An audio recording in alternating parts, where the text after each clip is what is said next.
ರಾಷ್ಟ್ರ ರಾಜಕಾರಣಕ್ಕೆ ಎಂಟ್ರಿ ಕೊಡ್ತಾರ ಸಿದ್ದರಾಮಯ್ಯ. ಎಐಸಿಸಿ ರಾಷ್ಟ್ರೀಯ ಒಬಿಸಿ ಸಮಿತಿ ನಾಯಕತ್ವದ ಬೆನ್ನಲ್ಲೇ ಅನುಮಾನ. ಹಲವು ಕುತೂಹಲಗಳಿಗೆ ಕಾರಣವಾದ ಹೈಕಮಾಂಡ್ನ ನಡೆ. ಹಾಸನದಲ್ಲಿ ಹೃದಯಾಘಾತದಿಂದ ಸರಣಿ ಸಾವು. ಟಿವಿ5 ವರದಿಯ ಬೆನ್ನಲ್ಲೇ 2.5 ತಿಂಗಳ ಬಳಿಕ ಹಾಸನಕ್ಕೆ ರಾಜಣ್ಣ ಭೇಟಿ. ಕೆಲವೇ ಕ್ಷಣಗಳಲ್ಲಿ ಅಧಿಕಾರಿಗಳ ಜೊತೆಗೆ ಸಭೆ. ದಕ್ಷಿಣ ಕನ್ನಡ ಜಿಲ್ಲೆಯಲ್ಲಿ ನಿಲ್ಲದ ನೈತಿಕ ಪೊಲೀಸ್ಗಿರಿ. ಪುತ್ತೂರಿನ ಬಿರುಮಲೆ ಗುಡ್ಡದಲ್ಲಿ ಜೋಡಿ ಮೇಲೆ ದೌರ್ಜನ್ಯ. ಅವಾಚ್ಯ ಶಬ್ದಗಳಿಂದ ನಿಂದಿಸಿ ಹಲ್ಲೆಗೆ ಯತ್ನ. ಓವರ್ಟೇಕ್ ಮಾಡುವಾಗ ಭೀಕರ ಅಪಘಾತ.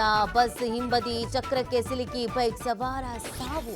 ಹುಬ್ಬಳ್ಳಿ ತಾಲೂಕಿನ ಕೂಸುಕಲ್ ಬಳಿ ಆಕ್ಸಿಡೆಂಟ್.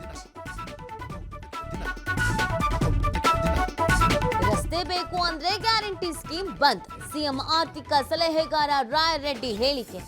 ಅಕ್ಕಿ ಇನ್ನೊಂದು ಬೇಡ ಅಂದ್ರೆ ರಸ್ತೆ ಮಾಡ್ತೀವಿ ಎಂದ ಶಾಸಕ.